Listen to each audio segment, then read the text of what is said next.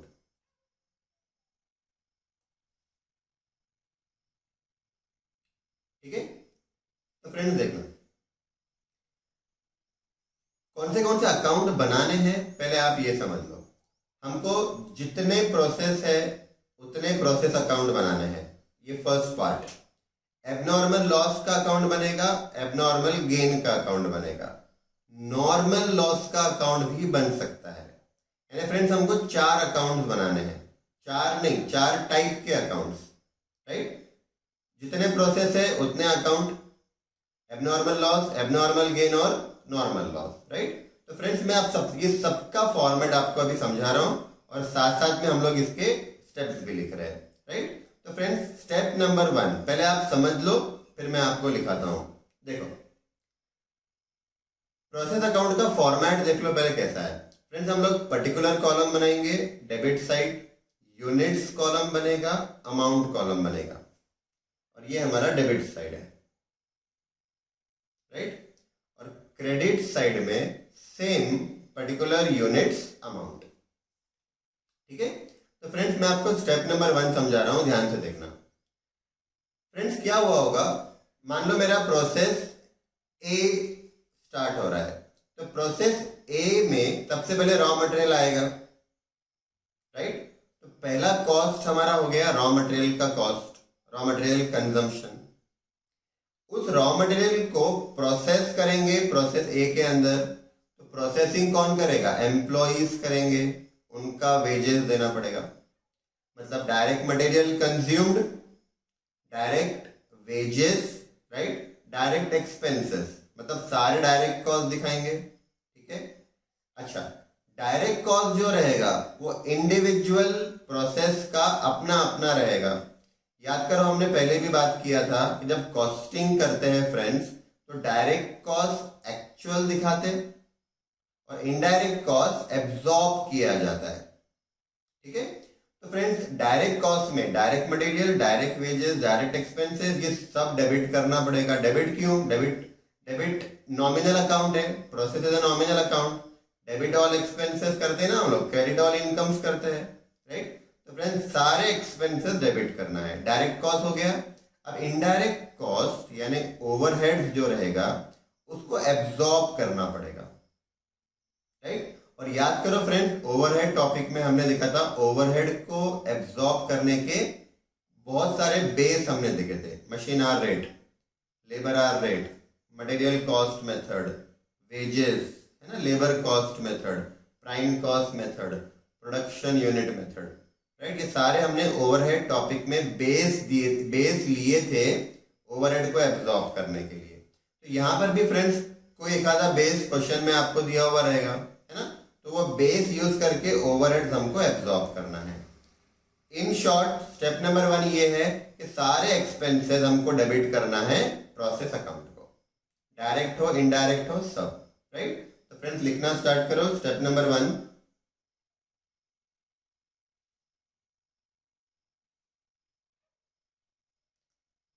Step number 1, debit all expenses to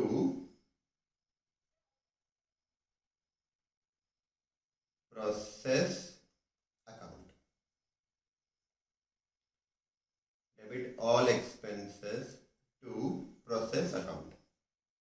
ठीक है, आ जाओ। तो फ्रेंड्स क्या क्या डेबिट कर दिया मैं उसको मार्क कर रहा हूं। हाँ देखो, direct material issued debit, direct labour, indirect material, other expenses. जो मैंने राइट किए हैं वो सारे एक्सपेंसेस है जो हमने डेबिट किए। Step number 1 complete. Friends step number 2 हमको देखना है क्वेश्चन में नॉर्मल लॉस का परसेंटेज कितना है। मैं आपको एक छोटा सा एग्जांपल बताता हूं। देखो ये हमारा क्वेश्चन नंबर 1 है। फ्रेंड्स क्वेश्चन नंबर 1 में यहां देखना प्रोसेस ए का नॉर्मल लॉस कितना है 10%, राइट। तो ये 10% हम फ्रेंड्स किसका लेंगे, इनपुट का। तो आप देखो यहां पर दिया होगा, सेकेंड लाइन देखना, ये 1000 units of raw material costing rupees 12 per unit were introduced in process A। मतलब प्रोसेस ए में रॉ मटेरियल कितना आया 1000 यूनिट। तो फ्रेंड्स ये हो गया हमारा इनपुट। स्टेप नंबर टू में इनपुट 1000 यूनिट जो प्रोसेस ए में आया था उसका नॉर्मल लॉस 10% दिया हुआ है। तो ये 10% कैलकुलेट करना है इनपुट का। तो 1000 का 10% करेंगे तो 100 यूनिट का नॉर्मल लॉस हो जाएगा, राइट। तो फ्रेंड्स 100 यूनिट का नॉर्मल लॉस हुआ तो ये नॉर्मल लॉस रिकॉर्ड कहां पे होगा? थोड़ा सा लॉजिकली सोचो। जब रॉ मटेरियल आया था प्रोसेस में तो हमने यहाँ डेबिट किया था। देखो डेबिट में क्या लिखा है हमने, टू डायरेक्ट मटेरियल इश्यूड, यहाँ पे इनपुट लिखा है यूनिट्स वाले कॉलम में, राइट। तो अब जब नॉर्मल लॉस हो रहा है यानी हमारा यूनिट्स कम हो रहा है तो क्रेडिट करना पड़ेगा ना। तो देखो हमने क्रेडिट किया है नॉर्मल लॉस को बाय नॉर्मल लॉस, ब्रैकेट में देखो इनपुट लिया ये, राइट। इनपुट का नॉर्मल लॉस के परसेंटेज से मल्टीप्लाई किया। अगर आप ये एग्जांपल देखो, इनपुट 1000 है, नॉर्मल लॉस का परसेंटेज 10। तो देखो इनपुट यहाँ पे 1000 फॉर एग्जांपल, यहाँ पर मैं इनपुट लेता हूँ 1000, ठीक है। सपोज ये हमारा इनपुट है 1000। तो फ्रेंड्स 1000 का 10% दिया है तो फ्रेंड्स ये यूनिट्स कॉलम में आ जाएगा 100 यूनिट, यानी 100 यूनिट का नॉर्मल लॉस हुआ, राइट। अब फ्रेंड्स अगर नॉर्मल लॉस हुआ है तो इसको हम स्क्रैप में सेल भी कर सकते हैं, है ना। लॉस हुआ है तो वो एक्चुअल सेलिंग प्राइस पे तो सेल नहीं होगा, कम प्राइस पे सेल कर सकते हैं ना स्क्रैप में, राइट। तो फ्रेंड्स ये नॉर्मल लॉस को हम स्क्रैप में सेल करेंगे, स्क्रैप वैल्यू से सेल करेंगे। तो आप क्वेश्चन देखो यहां पे friends, value of scrap per unit, मतलब एक यूनिट को हम 2 रुपए में सेल कर सकते हैं स्क्रैप में, राइट। तो फ्रेंड्स हमारा 100 यूनिट का नॉर्मल लॉस हुआ तो 100 यूनिट को 2 रुपए के हिसाब से हम स्क्रैप में सेल करेंगे। तो फ्रेंड्स यहां पे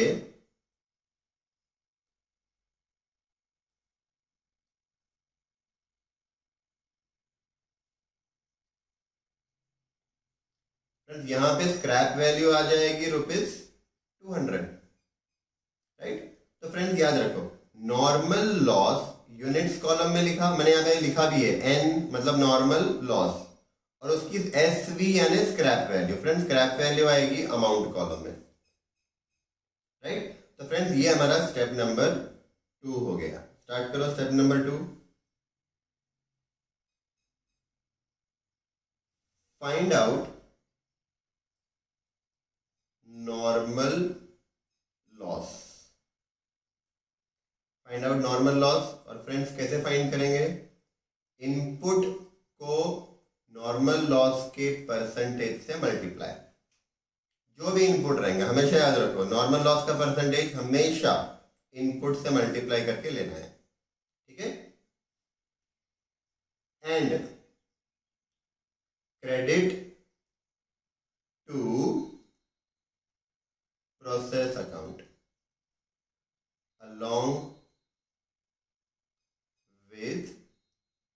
along with scrap value,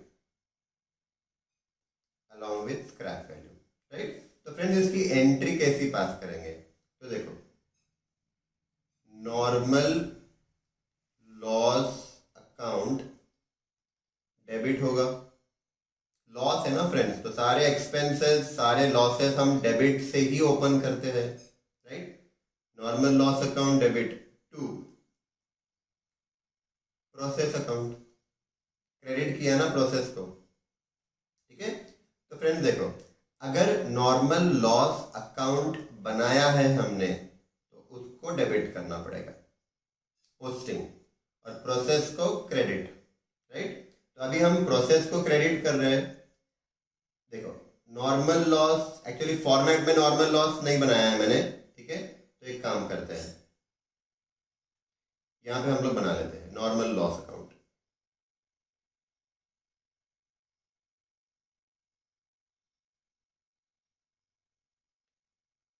normal loss account.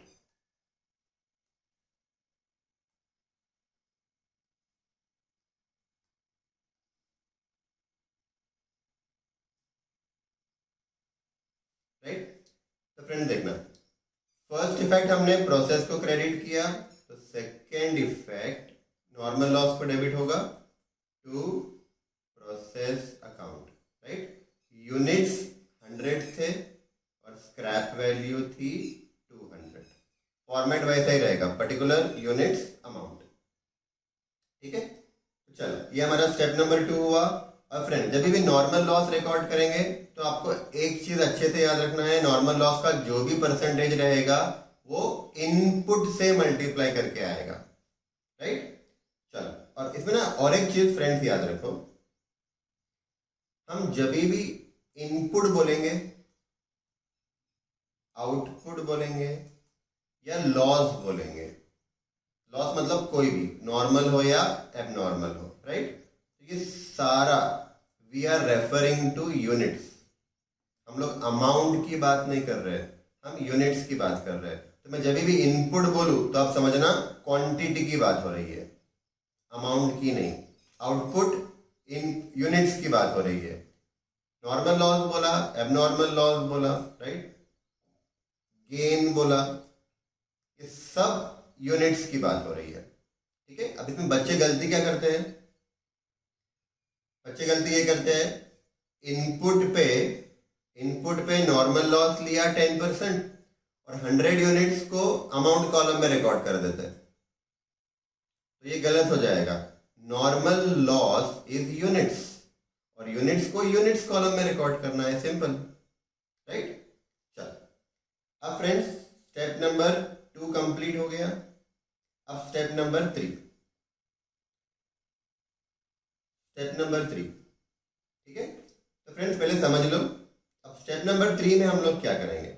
Friends step number 3 में हमको एबनॉर्मल लॉस या गेन कैलकुलेट करना है। राइट, अब फ्रेंड्स अगेन मैंने अभी बताया था, एबनॉर्मल लॉस या गेन यूनिट्स की बात कर रहा हूं मैं। इनपुट, आउटपुट, लॉस, गेन, ये सब यूनिट्स में रहेगा। राइट, तो फ्रेंड्स हम लोग एबनॉर्मल लॉस और गेन कैलकुलेट कर रहे हैं। तो फ्रेंड्स एबनॉर्मल लॉस और गेन कैलकुलेट करना तो हमने सीखा है ना, याद करो कैसे। देखो, प्रोसेस ए का टोटल लॉस पहले फाइंड किया था, 1000 माइनस 900, 100 टोटल लॉस आया था। 100 में से नॉर्मल लॉस तो अभी हमने स्टेप नंबर 2 में किया है ना, तो टोटल लॉस में से नॉर्मल लॉस जाने के बाद एबनॉर्मल लॉस आ जाएगा। और अगर टोटल लॉस कम है, नॉर्मल लॉस ज्यादा है, तो एबनॉर्मल गेन आएगा। राइट, तो friends no doubt abnormal loss और गेन फाइंड करने का ये एक तरीका है। राइट, पर हम लोग ये मेथड फॉलो नहीं करेंगे, हम थोड़ा डिफरेंट मेथड फॉलो करने वाले हैं। राइट, आंसर हमारा सेम आता है। तो फ्रेंड्स देखो, स्टेप नंबर 3 चल रहा है हमारा, एबनॉर्मल लॉस और गेन कैसे कैलकुलेट करेंगे। राइट, तो ध्यान से देखना, मैंने एग्जांपल लिया है कि 3 प्रोसेस है, मानो प्रोसेस 1 2 3, तो तीनों का कर रहे हैं हम लोग, पर मैं भी आपको सिर्फ प्रोसेस 1 का समझा रहा हूं, 2 और 3 का वैसे ही रहने वाला है। राइट, तो अभी आप सिर्फ इस पे फोकस करो। मैं आपको अपने एग्जाम्पल के हिसाब से बताता हूं। ठीक है फ्रेंड्स, हमारे एग्जाम्पल में इनपुट वुड का लिया था हमने 1000 kg। राइट, और friends normal loss 8% of input था 80 kg, ये माइनस कर दो। राइट, तो फ्रेंड्स 920 kg। राइट, ये 920 kg फ्रेंड्स क्या है, तो फ्रेंड्स 920 kg को हम बोलेंगे normal output. And what is normal output, friends normal output का मतलब होता है इतना आउटपुट मिलना चाहिए था। अच्छा लॉस बताओ आप कितना होना चाहिए था। जो नॉर्मल है वो होना चाहिए था, वो तो वैसे भी होने वाला है। एबनॉर्मल हमारी गलती से हुआ है, मैनेजमेंट एम्प्लॉयज की गलती से हुआ है। एबनॉर्मल लॉस तो अनएक्सपेक्टेड था ना, आपने एक्सपेक्ट भी नहीं किया था। तो 80 का लॉस होना चाहिए था नॉर्मल, तो 80 का लॉस जाने के बाद आउटपुट 920 आना चाहिए था, राइट। लेकिन फ्रेंड्स एक्चुअल आउटपुट आया 900। देखो ना आप,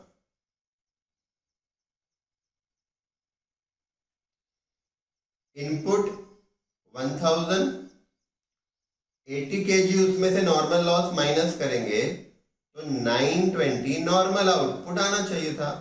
पर 920 में से हम क्या माइनस कर रहे हैं, actual output. Friends actual output कितना आया, 900 आया। तो 920 में से 900 माइनस कर देंगे ना, तो ये 20 kg का एबनॉर्मल लॉस आ जाएगा, राइट। तो देखो 1000 इनपुट, नॉर्मल लॉस 80 माइनस करो, 920 का नॉर्मल आउटपुट यानी इतना आउटपुट आना चाहिए था, एक्चुअल आया 900, राइट। तो फ्रेंड्स देखना, अब समझो 920 का आउटपुट आना चाहिए था, एक्चुअल आया 900। मतलब आप कितना एक्सपेक्ट कर रहे थे, 920, एक्चुअल हाथ में कितना आया 900। तो और 20 कहाँ गया, वो एबनॉर्मल लॉस हो गया, ठीक है। अच्छा मान लो प्रोसेस बी, अपने प्रोसेस बी में हमने क्या किया था, प्रोसेस बी में देखो फ्रेंड्स 900 जो प्रोसेस 1 का आउटपुट था वो प्रोसेस 2 का इनपुट बन गया था। देखो 900 इनपुट था, अब 900 में से 45 नॉर्मल लॉस माइनस करेंगे तो नॉर्मल आउटपुट आएगा।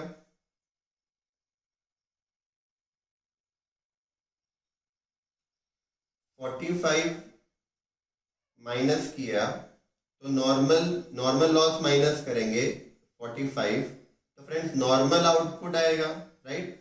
ये आना चाहिए 855, यानी आउटपुट एक्चुअली कितना आना चाहिए था, 855 आना चाहिए था, और एक्चुअली फ्रेंड्स आया 820। आप एक्सपेक्ट कितना कर रहे थे, 855, आया कितना 820, मतलब 35 यूनिट और कम आए ना। तो 35 यूनिट जो और कम आए ये एबनॉर्मल लॉस। तो 20 का एबनॉर्मल लॉस प्रोसेस ए का, 35 का एबनॉर्मल लॉस प्रोसेस बी का। अब प्रोसेस सी, फ्रेंड्स 820 जो बी का आउटपुट था हमारा इनपुट बन गया था, और नॉर्मल लॉस 66 हुआ था, राइट। तो फ्रेंड्स 820 माइनस 66, 754 का आउटपुट आना चाहिए था। आप कितना एक्सपेक्ट कर रहे थे, 754, राइट। फ्रेंड्स एक्चुअल कितना आया देखो, एक्चुअल आया 780, आप कितना एक्सपेक्ट कर रहे थे 754, राइट।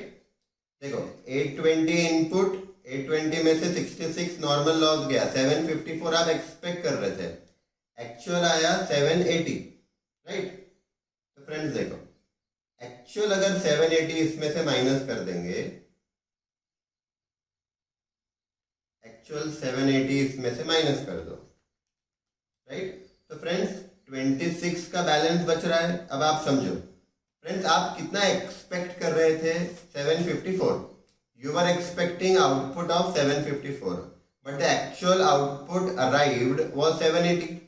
ज्यादा आउटपुट आया ना, आप जितना एक्सपेक्ट कर रहे थे उससे ज्यादा आउटपुट आया। कितना ज्यादा आया, 26, ये गेन है, right.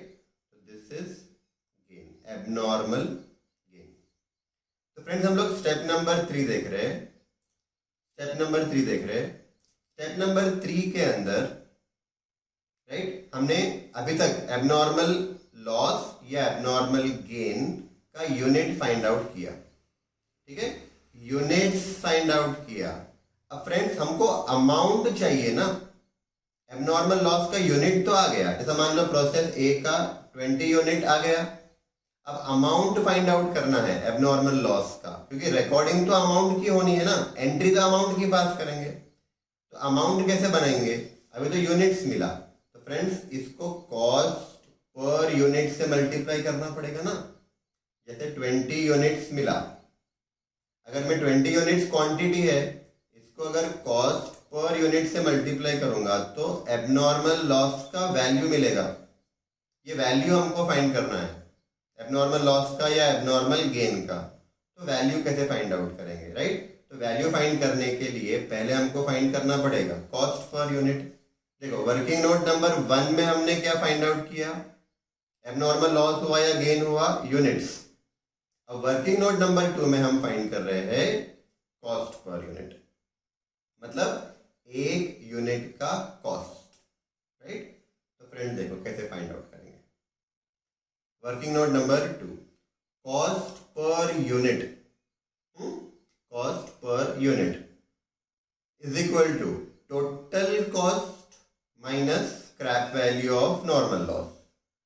Total cost minus scrap value of normal loss.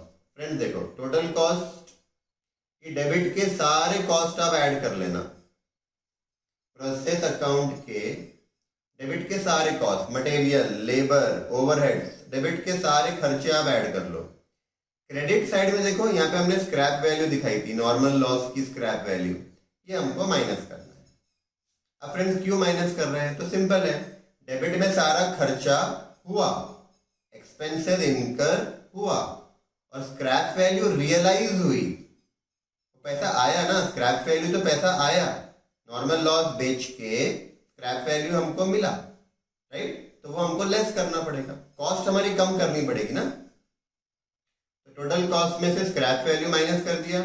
अब फ्रेंड्स नॉर्मल आउटपुट से डिवाइड करो, राइट। अब देखो नॉर्मल आउटपुट कौन सा, तो प्रोसेस 1 में आप देखेंगे तो नॉर्मल आउटपुट 920 है, 920, राइट। तो 920 से हमको डिवाइड करना है, ठीक है। अब 920 से क्यों डिवाइड कर रहे हैं, इसके पीछे का लॉजिक समझना। आपके माइंड में आ रहा होगा कि हमको एक्चुअल आउटपुट से डिवाइड करना चाहिए ना, क्योंकि आउटपुट की कॉस्ट फाइंड करनी है, राइट। तो फ्रेंड्स अभी एक चीज समझो, अगर friends total cost minus scrap value किया और अगर से फॉर एग्जांपल कि मैं नॉर्मल आउटपुट से डिवाइड नहीं करूं और एक्चुअल आउटपुट से डिवाइड करूं, राइट, तो क्या होगा, तो फ्रेंड्स ये होगा कि जो एबनॉर्मल लॉस है, एबनॉर्मल लॉस है और जो हमारा एक्चुअल आउटपुट है, राइट, इन दोनों की कॉस्ट पर यूनिट डिफरेंट आएगी। एबनॉर्मल लॉस की cost per unit, actual output की कॉस्ट पर यूनिट डिफरेंट आएगी, दोनों की कॉस्ट पर यूनिट डिफरेंट आएगी, राइट। कब डिफरेंट आएगी, अगर हम एक्चुअल आउटपुट से डिवाइड करते हैं तो, राइट। पर फ्रेंड्स हमको ये दोनों का कॉस्ट पर यूनिट सेम रखना है, यानी एबनॉर्मल लॉस हुआ या गेन हुआ और एक्चुअल आउटपुट, दोनों का कॉस्ट पर यूनिट सेम रखना है, ठीक है। ये सेम क्यों रखना है मैं आपको आगे बताऊंगा। सेम रखना है, ये सेम तभी आएगा कि जब मैं डिवाइड करूंगा नॉर्मल आउटपुट से, राइट। क्योंकि फ्रेंड जो नॉर्मल आउटपुट है आप समझो, देखो नॉर्मल आउटपुट 920 है ना, तो 920 के अंदर 900 एक्चुअल आउटपुट इंक्लूड है और 20 का एबनॉर्मल लॉस भी इंक्लूड है। मतलब फ्रेंड 920 में एक्चुअल आउटपुट भी है और एबनॉर्मल लॉस भी है, दोनों भी है। दोनों मिला के 920 बन रहा है ना। एक्चुअल आउटपुट 900, एबनॉर्मल लॉस 20, दोनों मिला के 920 बन रहा है। तो अगर मैं 920 से डिवाइड करूंगा तो एक्चुअल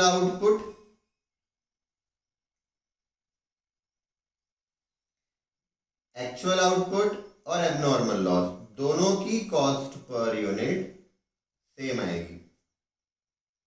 ठीक है, तो दोनों की कॉस्ट पर यूनिट सेम लाना है हमको, इसीलिए हम डिवाइड किससे कर रहे हैं, एक्चुअल आउटपुट और एबनॉर्मल लॉस दोनों मिलाकर क्या बनेगा, 920 बनेगा, इसलिए हम 920 से डिवाइड कर रहे हैं, है ना। 920 मतलब क्या, नॉर्मल आउटपुट से डिवाइड कर रहे हैं। नाउ सबसे बड़ा क्वेश्चन फ्रेंड्स ये है कि दोनों का कॉस्ट पर यूनिट क्यों सेम रखना है। एबनॉर्मल लॉस और एक्चुअल आउटपुट दोनों का कॉस्ट पर यूनिट क्यों सेम रखना है। ठीक है, आप ये सोच रहे होंगे कि एक्चुअल आउटपुट, जैसे मान लो कि मेरा कॉस्ट पर यूनिट, समझो ये हमारा कॉस्ट पर यूनिट आया 20 रुपीज, मतलब एक यूनिट बनाने का 20 रुपीज आया कॉस्ट, राइट। एक यूनिट बनाने का ये @ 20 रुपीज आया एक्चुअल आउटपुट। तो फ्रेंड्स हम एबनॉर्मल लॉस के लिए भी 20 रुपीज ही ले रहे हैं, मतलब समझो फ्रेंड्स, एबनॉर्मल लॉस को भी 20 से ही मल्टीप्लाई करके वैल्यू किया जा रहा है। यानी आप समझो एबनॉर्मल लॉस या गेन और आउटपुट दोनों का कॉस्ट पर यूनिट सेम है, मतलब दोनों का जो वैल्यूएशन किया जा रहा है वो सेम कॉस्ट पर यूनिट से किया जा रहा है। इसके पीछे का लॉजिक मैं आपको बता रहा हूं कि दोनों का एबनॉर्मल लॉस और गेन और एक्चुअल आउटपुट दोनों का कॉस्ट पर यूनिट क्यों सेम रख रहे हैं हम लोग, इसके पीछे का लॉजिक समझो, राइट। फ्रेंड्स देखो, नॉर्मल लॉस जो होता है ना, ये हमने मटेरियल टॉपिक में किया हुआ है। जिनको याद नहीं है मैं याद दिला देता हूं, और जिनका मटेरियल टॉपिक नहीं हुआ है तो वो समझ लेना। हाँ, थोड़ा सा ये लेंदी जा रहा है पर मेरे को ये कंसेप्ट समझाना जरूरी है। हाँ, तो फ्रेंड्स देखो, total loss can be classified into normal loss and abnormal loss, ये अभी हमने देखा, right. Friends, normal loss due to this loss, यानी नॉर्मल लॉस के वजह से cost of product increases, right. आपको याद होगा फ्रेंड्स, नॉर्मल लॉस के वजह से प्रोडक्ट की कॉस्ट बढ़ जाती है। Due to normal loss product cost increases. ठीक है, तो अब देखो फ्रेंड्स, एबनॉर्मल लॉस के वजह से, due to this loss cost of product should या मस्ट लिख लेना, must not increase. Friends simple सी बात समझो, नॉर्मल लॉस हुआ तो नॉर्मल लॉस के वजह से प्रोडक्ट की कॉस्ट बढ़ेगी। एबनॉर्मल लॉस के वजह से प्रोडक्ट की कॉस्ट बढ़ना नहीं चाहिए। Due to abnormal loss cost of product should not increase. क्यों इंक्रीज नहीं? क्योंकि फ्रेंड्स एबनॉर्मल लॉस जो है ये हम प्रॉफिट एंड लॉस अकाउंट को डेबिट करते हैं।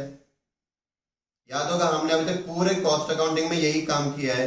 जब भी एबनॉर्मल लॉस आया हमने प्रॉफिट एंड लॉस को डेबिट किया है, राइट। तो फ्रेंड्स एबनॉर्मल लॉस आया तो डेबिट कहाँ करना है? प्रॉफिट एंड लॉस को। इसका मतलब प्रोडक्ट के कॉस्ट को डेबिट नहीं कर सकते। डेबिट तो एक ही होगा ना, जब एंट्री पास करेंगे तो डेबिट तो एक ही जगह करना पड़ेगा। तो एबनॉर्मल लॉस डेबिट करते हैं प्रॉफिट एंड लॉस अकाउंट को, मतलब प्रोडक्ट के कॉस्ट को डेबिट नहीं कर सकते। प्रोडक्ट के कॉस्ट को डेबिट नहीं कर सकते, इसका मतलब प्रोडक्ट की कॉस्ट बढ़ेगी नहीं। एबनॉर्मल लॉस के वजह से प्रोडक्ट की कॉस्ट बढ़ना नहीं चाहिए। हाँ, नॉर्मल लॉस के वजह से प्रोडक्ट की कॉस्ट बढ़ना चाहिए। वाई?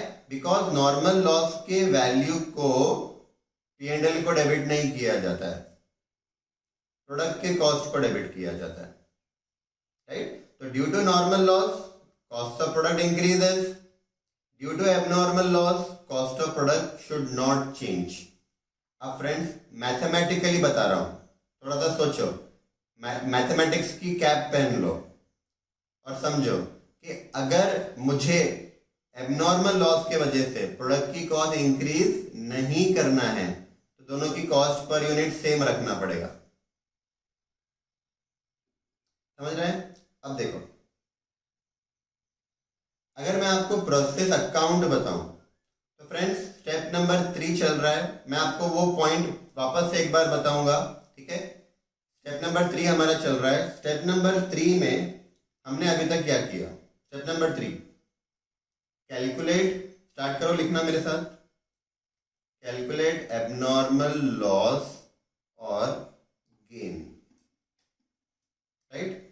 कैसे करेंगे फ्रेंड्स? वर्किंग नोट नंबर 1 से।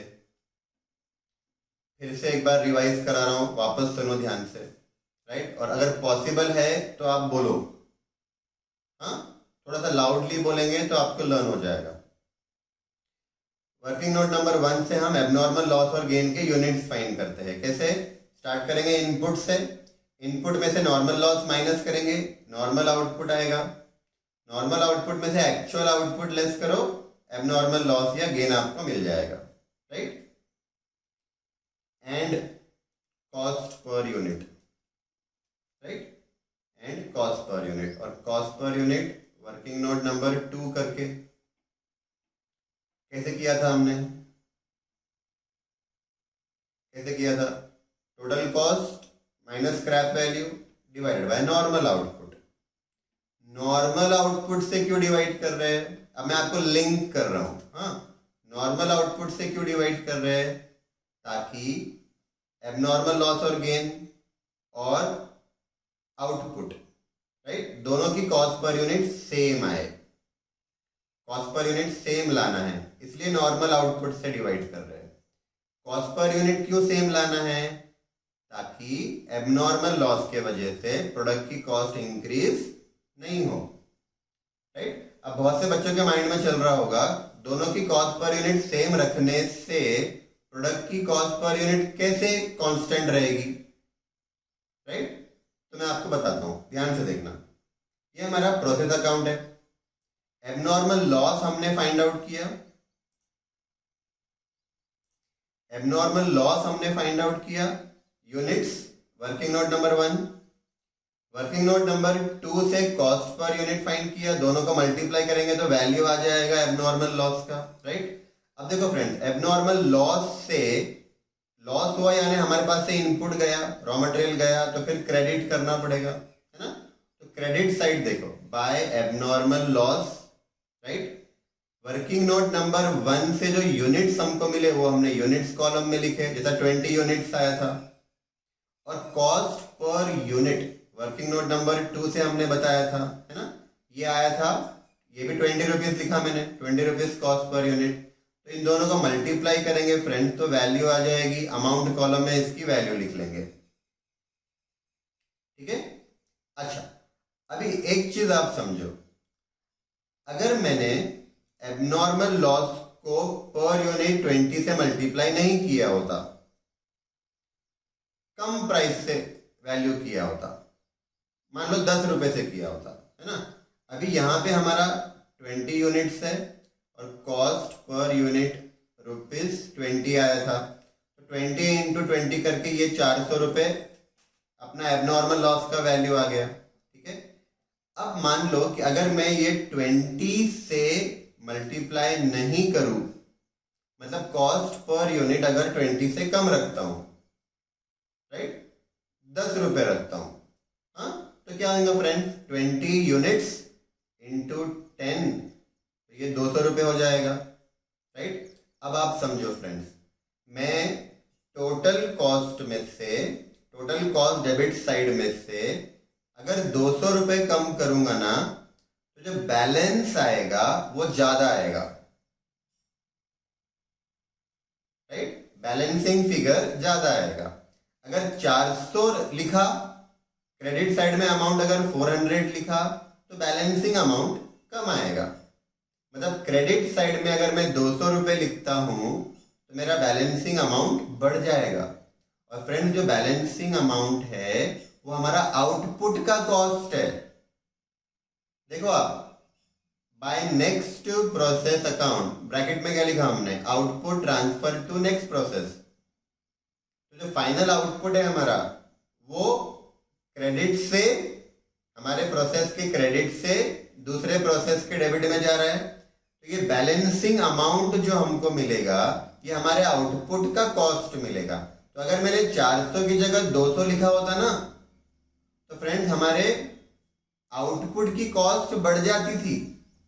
हमको हमारे आउटपुट की कॉस्ट बढ़ानी नहीं है, इसीलिए एबनॉर्मल लॉस और आउटपुट दोनों की कॉस्ट पर यूनिट सेम रखनी पड़ेगी। ठीक है, और दोनों की कॉस्ट पर यूनिट सेम कैसे ला सकते हैं हम लोग? सिंपल, जब आप कॉस्ट पर यूनिट फाइंड करो तो नॉर्मल आउटपुट से डिवाइड करो, सिंपल। ठीक है, तो चल फ्रेंड्स, स्टेप नंबर 3 हम लोग पहले लिख लेंगे। कैलकुलेट एबनॉर्मल लॉस और gain, working note number 1, cost per unit working note number 2, right. अब हम क्या करेंगे, एंड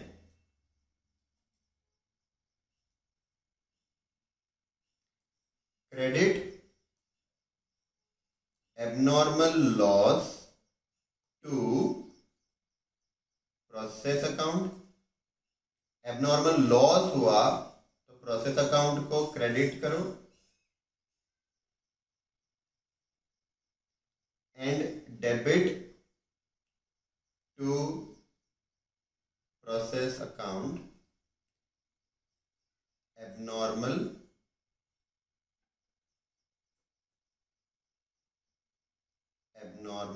गेन, राइट। तो फ्रेंड्स, एबनॉर्मल लॉस हुआ, प्रोसेस को क्रेडिट कर दो। एबनॉर्मल गेन आया, प्रोसेस को डेबिट कर दो। गेन आया तो डेबिट क्यों कर रहे हैं? फ्रेंड्स, गेन से आउटपुट बढ़ रहा है ना हमारा, तो डेबिट। और एबनॉर्मल लॉस से आउटपुट कम हो रहा है, क्रेडिट, राइट। तो फ्रेंड्स, एंट्री कैसी पास करेंगे? एबनॉर्मल लॉस की एंट्री, हाँ, तो देखो, abnormal loss account debit to process account. Obviously abnormal loss है तो डेबिट करना पड़ेगा। और प्रोसेस को हम क्रेडिट क्यों कर रहे हैं फ्रेंड? क्योंकि हमारे पास से वो गया, आउटफ्लो दिखाने के लिए। ठीक है, और अगर गेन आया, तो गेन आया फ्रेंड्स तो इनकम है ना, तो गेन का अकाउंट क्रेडिट करना पड़ेगा। इनकम का अकाउंट क्रेडिट से ओपन होता है ना, तो friends process account debit to abnormal gain account, right. तो फ्रेंड्स, ये हमारा स्टेप नंबर 3।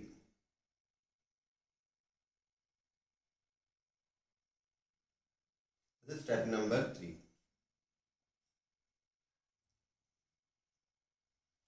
ठीक है, एक बार अकाउंट में देख लेते हैं।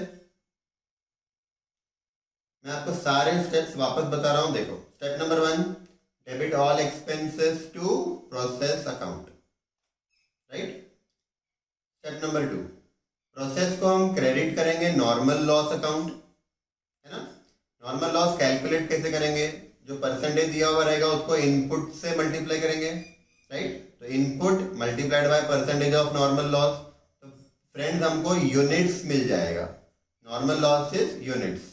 हाँ, फिर स्क्रैप वैल्यू फाइंड आउट कर लेने का। स्क्रैप वैल्यू क्वेश्चन में दिया हुआ रहेगा, तो वो नॉर्मल लॉस के यूनिट को स्क्रैप वैल्यू से मल्टीप्लाई करके स्क्रैप वैल्यू मिल जाएगी। ठीक है, step number 2 complete. Step number 3, हमको एबनॉर्मल लॉस हुआ कि गेन हुआ उसके यूनिट्स फाइंड आउट करने हैं। वर्किंग नोट नंबर 2 भी करना और कॉस्ट पर यूनिट फाइंड कर लेना। यहां से हमको वर्किंग नोट नंबर 1 से एबनॉर्मल लॉस और गेन के यूनिट्स मिलेंगे, वर्किंग नोट नंबर 2 से कॉस्ट पर यूनिट मिलेगा, यूनिट्स को कॉस्ट पर यूनिट से मल्टीप्लाई करेंगे तो एबनॉर्मल लॉस का या एबनॉर्मल गेन का अमाउंट मिल जाएगा, राइट। फिर हम लोग क्या करेंगे, एबनॉर्मल लॉस हुआ तो प्रोसेस को क्रेडिट करेंगे, एबनॉर्मल गेन हुआ तो प्रोसेस को डेबिट करेंगे, देख लो, राइट। तो फ्रेंड्स अभी तक हमारा क्या क्या हो गया, ये भी कंप्लीट, ये हो गया और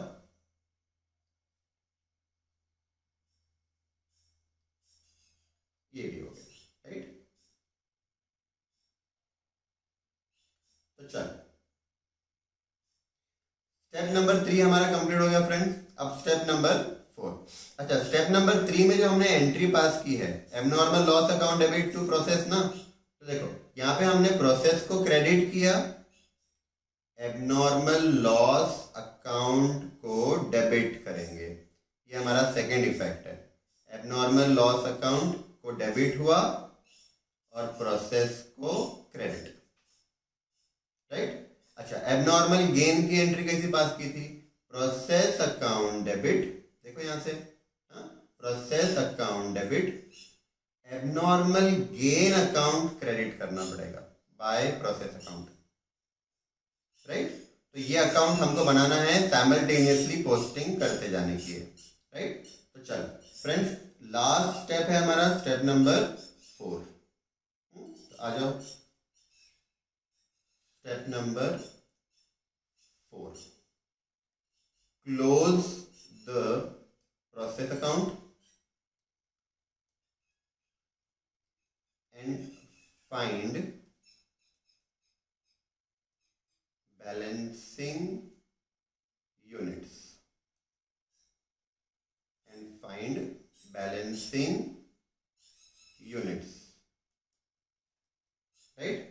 फ्रेंड्स जो बैलेंसिंग यूनिट है ना, वो हमारा एक्चुअल आउटपुट है, एंड बैलेंसिंग अमाउंट, और जो बैलेंसिंग अमाउंट है वो हमारी आउटपुट की cost, and transfer this to next process and transfer this to next process,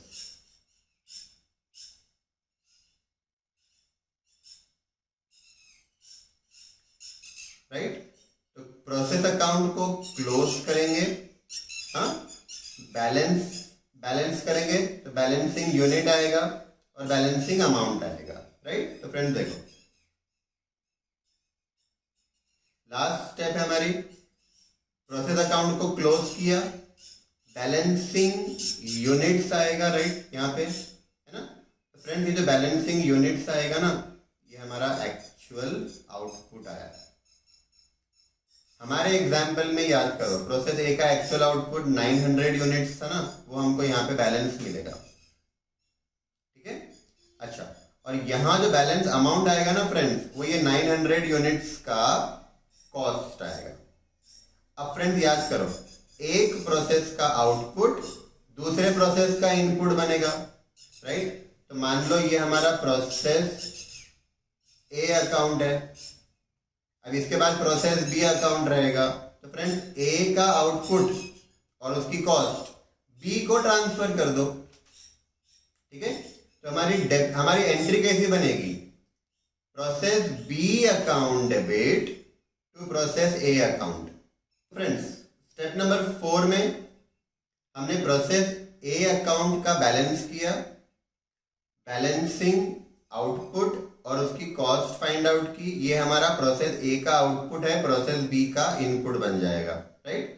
तो प्रोसेस बी के डेबिट में आएगा ना, तो प्रोसेस बी को मिल रहा है तो डेबिट करेंगे, ए के पास से जा रहा है तो क्रेडिट करेंगे, राइट। फ्रेंड्स एंट्री कैसी पास करेंगे, हाँ, तो देखो मैं अज्यूम कर रहा हूं प्रोसेस ए से प्रोसेस बी को जा रहा है, राइट। तो entry process B account debit, process B को आया, ठीक है, to process A account, A के पास से गया, ये एंट्री हमको पास करनी पड़ेगी। एंड इन दिस वे हमारे चारों स्टेप्स खत्म होते हैं।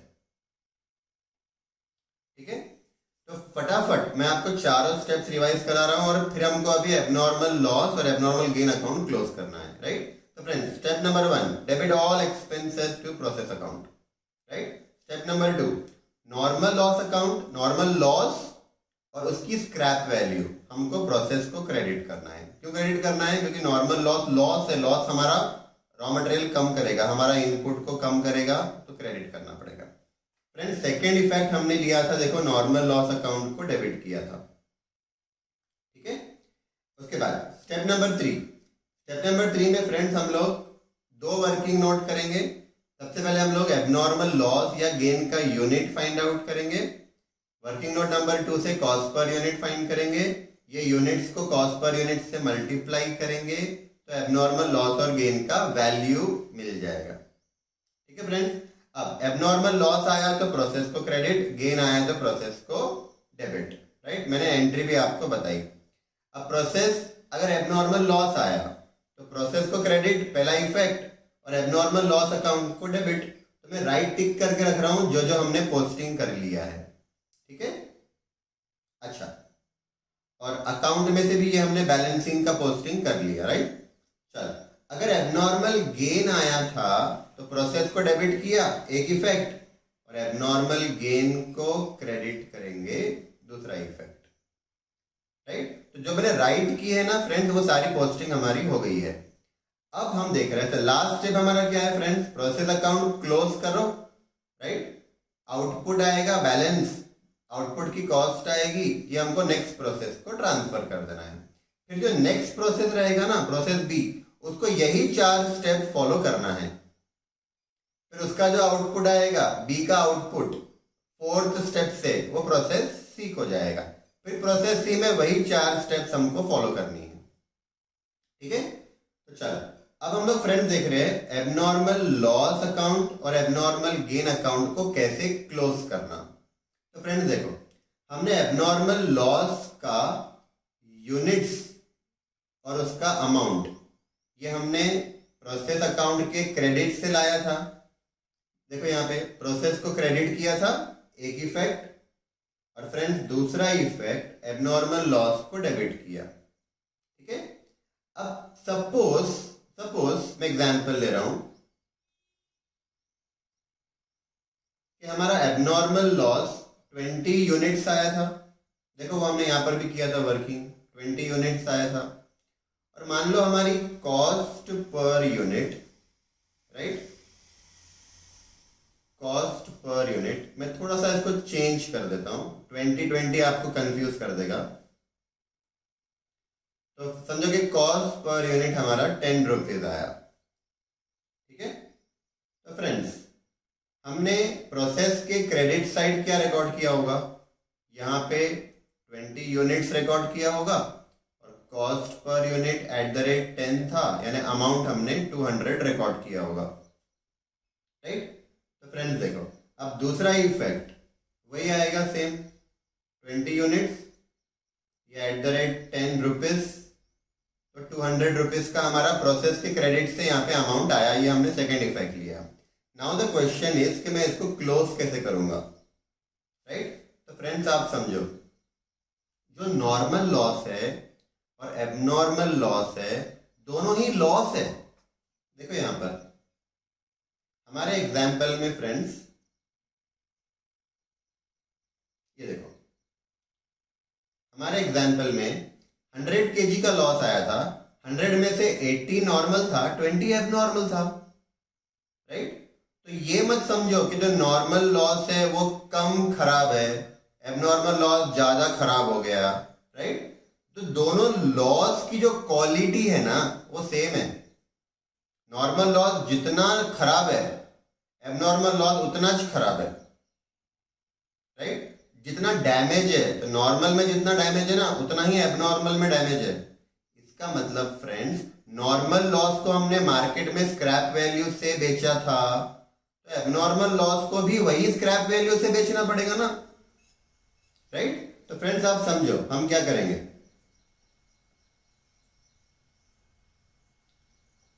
एबनॉर्मल लॉस को क्लोज करना है। तो देखो जो 20 यूनिट हमारे पास थे ना, ये 20 यूनिट, हम ये 20 यूनिट को सेल करेंगे। और कौन सी प्राइस से सेल करेंगे फ्रेंड्स? स्क्रैप वैल्यू से, at the rate scrap value. ये वही स्क्रैप वैल्यू है जो हमने नॉर्मल लॉस को रिकॉर्ड किया था, देखो यहां पे, राइट। तो फ्रेंड्स वही स्क्रैप वैल्यू से हम ये 20 यूनिट को सेल कर देंगे। लेट्स अज्यूम कि स्क्रैप वैल्यू 5 रुपए है, एक यूनिट का 5 रुपए है। तो 20 यूनिट हमने 5 रुपए से बेचे, हमको 100 रुपए मिले, राइट। अब हमने देखो जो नॉर्मल लॉस की जो स्क्रैप वैल्यू थी वही स्क्रैप वैल्यू से हमने सेल किया है, राइट। क्यों? क्योंकि normal loss, abnormal loss, loss का क्वालिटी सेम है। तो जो प्राइस से नॉर्मल लॉस मार्केट में बिकेगा वही प्राइस से एबनॉर्मल लॉस बिकेगा, राइट। तो फ्रेंड्स देखो हमारा एबनॉर्मल लॉस का वैल्यू 200 था, 100 रुपए तो आ गए ना, लॉस बेचा 100 रुपए तो आ गए। अब हमारा लॉस एक्चुअली कितना बचा? बैलेंस करो तो 100 बचा। ये 100 का जो हमारा एबनॉर्मल लॉस बचा है फ्रेंड्स, ये हमारा एक्चुअल लॉस है। ये हम प्रॉफिट एंड लॉस को डेबिट करेंगे। तो देखो इसकी एंट्री कैसी हो रही है, costing profit and loss account debit to abnormal loss account, costing profit and loss account debit to abnormal loss. यानी फ्रेंड्स आप क्या करेंगे, सिंपल देखो, सबसे पहले एबनॉर्मल लॉस का सेकेंड इफेक्ट ले लेना, प्रोसेस के क्रेडिट से एबनॉर्मल लॉस को डेबिट। फिर वो यूनिट्स को हम क्या करेंगे, स्क्रैप वैल्यू से मार्केट में सेल कर देंगे। स्क्रैप वैल्यू से सेल करने के बाद आप बैलेंस कर लो, जो बैलेंस आएगा वो एक्चुअल लॉस रहेगा। Actual loss profit and loss को ट्रांसफर कर दो प्रॉफिट एंड लॉस के डेबिट साइड, ठीक है फ्रेंड्स। अब हमको देखना है एबनॉर्मल गेन कैसे क्लोज करना है। तो देखो एबनॉर्मल गेन का हमने ये सेकेंड इफेक्ट लिया था, कहां से? प्रोसेस के डेबिट से। डेबिट में पहला इफेक्ट था प्रोसेस के, और एबनॉर्मल गेन के क्रेडिट में सेकेंड इफेक्ट है। मतलब ये जो सेकेंड इफेक्ट हमारे पास ऑलरेडी आ गया होगा। अब खाली क्वेश्चन ये है कि मैं इसको क्लोज कैसे करूंगा, राइट। तो फ्रेंड्स देखो इसको हम क्लोज कैसे करेंगे, इसको नॉर्मल लॉस अकाउंट कम करके क्लोज करेंगे। मैं रिपीट कर रहा हूं, नॉर्मल लॉस कम करके क्लोज करेंगे। एबनॉर्मल लॉस कैसे क्लोज किया था, इसको स्क्रैप वैल्यू से सेल करके बाय कैश लिखा था। एंट्री कैसी हो रही है, cash account debit to abnormal loss account, cash आया, राइट। एबनॉर्मल गेन कैसे क्लोज करना है, नॉर्मल लॉस कम करके, टू कैश नहीं करने का, to normal loss. Normal loss क्यों कम कर रहे हैं, इसका लॉजिक मैं बता रहा हूं, एकदम ध्यान से देखना फ्रेंड्स।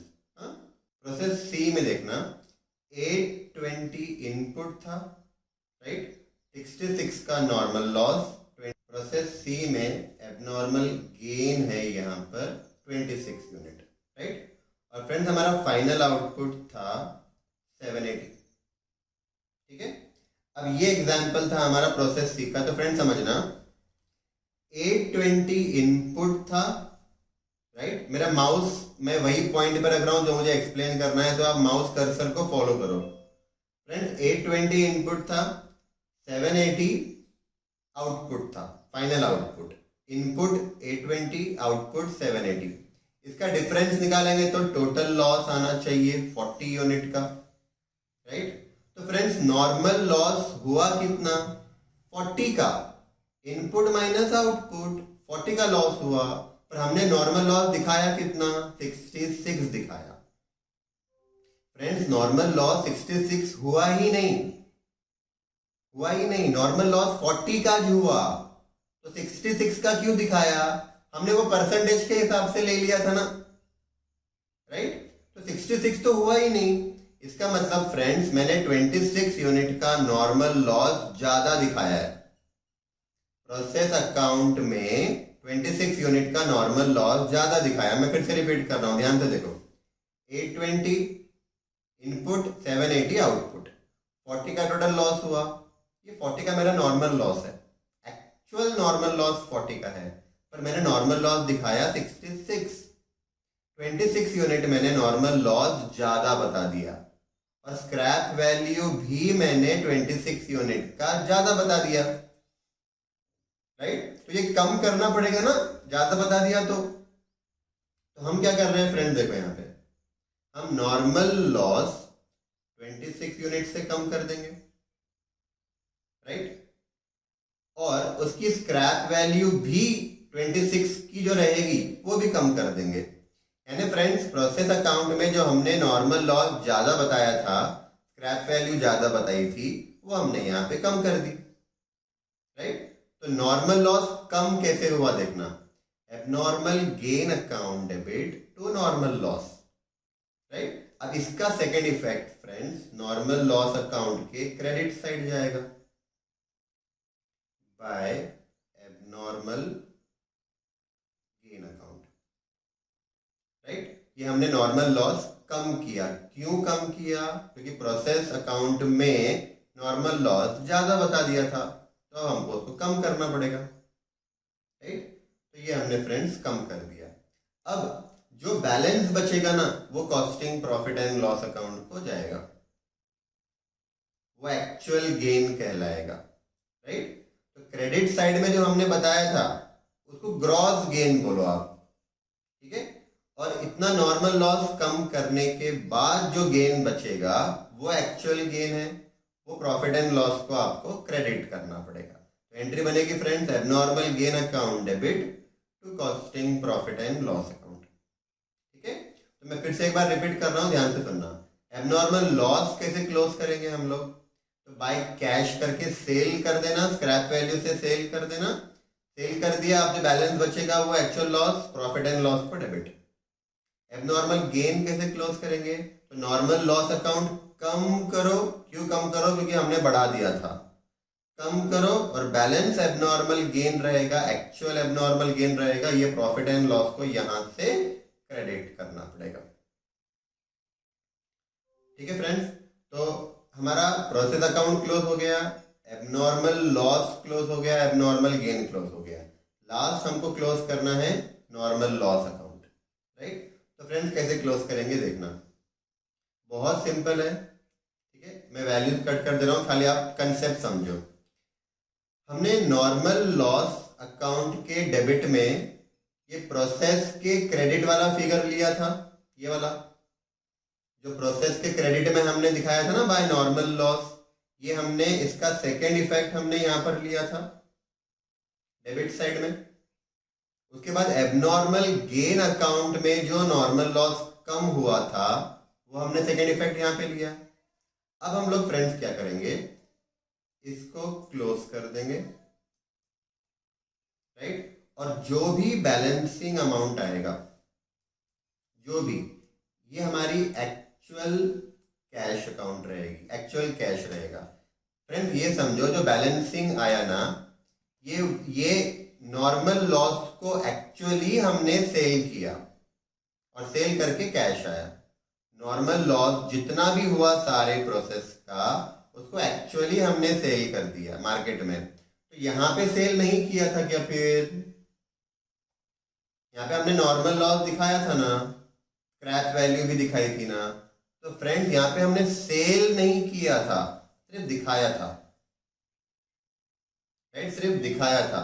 अगर सेल किया होता ना तो कैश आया होता, तो मैं यहाँ पे भाई कैश लिखता था ना, अगर सेल किया होता तो सेल नहीं किया, सिर्फ नॉर्मल लॉस अकाउंट को डेबिट किया था। यहाँ पे एक्चुअल सेल कहाँ पे हो रहा है, नॉर्मल लॉस का सारा नॉर्मल लॉस अकाउंट से हो रहा है। तो जो भी नॉर्मल लॉस हुआ वो हम लोग यहाँ पे सेल कर देंगे बाय कैश करके, हमारी एंट्री बन जाएगी cash account debit to normal loss account, right. तो फ्रेंड्स अब हम रिवाइज कर रहे हैं फटाफट, मैं आपको 5 मिनट्स में पूरा रिवाइज करा रहा हूँ, ठीक है। तो 5 मिनट्स तक रुकना, क्लास छोड़ के जाना मत, राइट, 5 मिनट्स रुको। हम लोग बना रहे process account, abnormal loss account, abnormal gain account और normal loss account, right, 4 account बना रहे।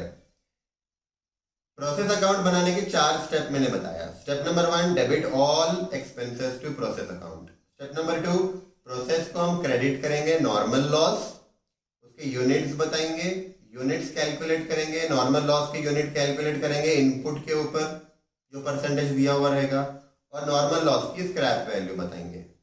और याद से उसका second effect normal loss account में ले लेना। ठीक है। Step number 3, working note number 1 करके एबनॉर्मल लॉस और गेन के यूनिट्स फाइंड करेंगे। वर्किंग नोट नंबर 2 करके कॉस्ट पर यूनिट फाइंड करेंगे। दोनों को मल्टीप्लाई करेंगे तो एबनॉर्मल लॉस का वैल्यू या एबनॉर्मल गेन आया तो उसका वैल्यू मिल जाएगा। अब हम क्या करेंगे, प्रोसेस को क्रेडिट करेंगे एबनॉर्मल लॉस, और गेन आया तो प्रोसेस को डेबिट। और इसका दूसरा इफेक्ट एबनॉर्मल लॉस अकाउंट के डेबिट में और गेन आया तो एबनॉर्मल गेन अकाउंट के क्रेडिट में। दूसरा इफेक्ट तुरंत ले लेना।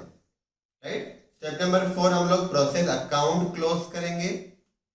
जो बैलेंस यूनिट आएगा वो उस प्रोसेस का आउटपुट रहेगा, जो बैलेंस अमाउंट आएगा वो आउटपुट की कॉस्ट रहेगी। हमको वो दूसरे प्रोसेस को ट्रांसफर करना है, नेक्स्ट प्रोसेस को ट्रांसफर करना है। राइट। तो फ्रेंड्स एंट्री बन जाएगी process B account debit to process A account, क्योंकि बी को मिला और ए से गया। राइट फ्रेंड्स, तो ऐसे हमारा प्रोसेस अकाउंट क्लोज हो गया। अब हमको एबनॉर्मल लॉस अकाउंट क्लोज करना है। तो मैंने बताया था बाय कैश अकाउंट करेंगे और एबनॉर्मल लॉस के यूनिट को स्क्रैप वैल्यू से सेल कर देंगे। कौन सी स्क्रैप वैल्यू? वही नॉर्मल लॉस वाली स्क्रैप वैल्यू। राइट। अब जो बैलेंस बचेगा ना एबनॉर्मल लॉस अकाउंट में, वो एक्चुअल एबनॉर्मल लॉस रहेगा, प्रॉफिट एंड लॉस को डेबिट कर देना। ठीक है। एबनॉर्मल गेन अकाउंट कैसे क्लोज करेंगे? तो फ्रेंड्स नॉर्मल लॉस हमने ज्यादा दिखाया होगा प्रोसेस अकाउंट में। ठीक है। तो वो नॉर्मल लॉस जो ज्यादा दिखा दिया था ना, वो हमको कम करना है।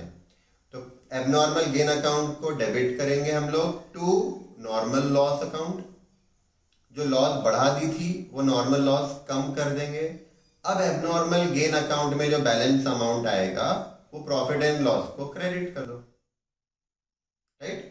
नॉर्मल लॉस अकाउंट क्लोज कर देना। बैलेंसिंग अमाउंट जो भी आएगा वो आपका कैश रहेगा। ये समझना कि आपने नॉर्मल लॉस को कैश में स्क्रैप वैल्यू से बेच दिया और कैश हमको मिला। राइट। तो फ्रेंड्स इन दिस वे हमको प्रोसेस अकाउंट करना है। राइट।